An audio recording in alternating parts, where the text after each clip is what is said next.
اعوذ باللہ من الشیطان الرجیم، بسم اللہ الرحمن الرحیم۔ اعزائي المشاہدین الکرام، نماز سے متعلق آج کا سوال یہ ہے کہ اگر کوئی شخص نماز جماعت کے ساتھ پڑھ رہا تھا اور دوران نماز اسے یہ خیال نہیں رہا کہ وہ کون سی رکعت میں داخل ہوا امام کے ساتھ،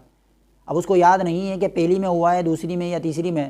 تو اب وہ کیا کرے؟ نماز جماعت کے ساتھ پڑھتے ہوئے امام کے ساتھ سلام پھیر لے یا پھر کھڑے ہو کر اپنی نماز مکمل کرے گا؟ اور اگر کرے گا تو وہ کتنی رکعت پڑھے گا؟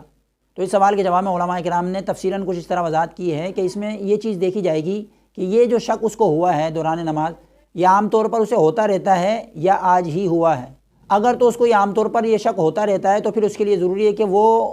غور کرے اپنی نماز میں اور اپنی اس عمل پر غور کرے کہ کون سی رکعت میں داخل ہوا تھا۔ تو اگر جو بھی جانب راجح اس کو محسوس ہو، یعنی اس کا گمان غالب اس طرف جا رہا ہے کہ اس نے دوسری رکعت میں شرکت کی تھی، تو اب وہ کیا کرے کہ امام کے سلام پھیرنے کے بعد کھڑے ہو کر ایک رکعت پڑھے گا اور اپنی نماز کو مکمل کر لے گا۔ لیکن اگر کوئی جانب متعین نہیں کر پا رہا اور اس کو یہ معلوم نہیں ہو پا رہا کہ وہ کون سی رکعت میں داخل ہوا تھا، پہلی میں یا دوسری میں یا تیسری میں، تو اب وہ امام کے ساتھ سلام نہ پھیرے بلکہ کھڑے ہو کر اپنی ایک رکعت پڑھے گا اور اس ایک رکعت میں سجدہ سہو کر کے اپنی نماز کو مکمل کر لے گا۔ لیکن یہ اس طرح نماز کو مکمل کرنا اس صورت میں ہے جب کہ آپ کو یہ شک بار بار اکثر و بیشتر ہوتا رہتا ہے۔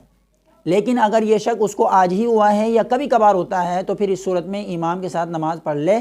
اور پھر اس کے بعد اپنی نماز دوبارہ لوٹا لے۔ تو اللہ تبارک و تعالی سے دعا ہے کہ اللہ تبارک و تعالی ہمیں احکام شرع سمجھنے، اس پر عمل کرنے کی توفیق عطا فرمائے۔ وما علینا الا البلاغ المبین۔